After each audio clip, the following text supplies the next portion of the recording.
বাংলাদেশের মহান স্বাধীনতা ৪৫ বছর পূর্তিতে আমি দেশে এবং প্রবাসে সকল বাংলাদেশিকে আমার অন্তরের অন্তঃস্থল থেকে প্রাণঢালা অভিনন্দন এবং শুভেচ্ছা জানাই।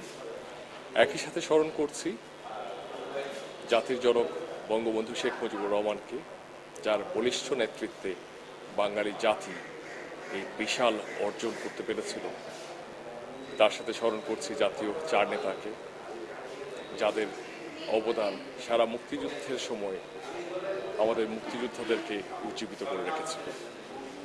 আমরা ২০২১ সালের মধ্যে ইনশাআল্লাহ বাংলাদেশকে মধ্যম আয়ের দেশে পরিণত করব এবং ২০৪১ সালের মধ্যে বাংলাদেশকে বিশ্বের দরবারে একটি উন্নত দেশ হিসাবে উপস্থাপন করতে পারব। এই আশাবাদ ব্যক্ত করে সবাইকে আবার আজকের এই মহান দিনের প্রাণঢালা শুভেচ্ছা জানাচ্ছি।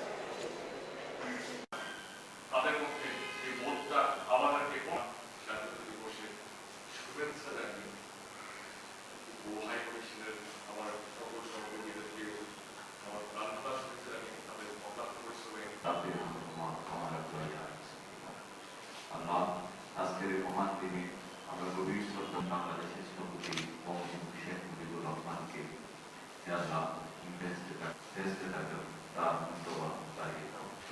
তাদের দিকে গিয়ে আত্মাকে প্রধানমন্ত্রী শেখ হাসিনা সহ বঙ্গবন্ধু পরিবারের যারা দেশ উন্নয়নে অবদান রাখছেন তাদের সকলকে তুমি কাজ করো।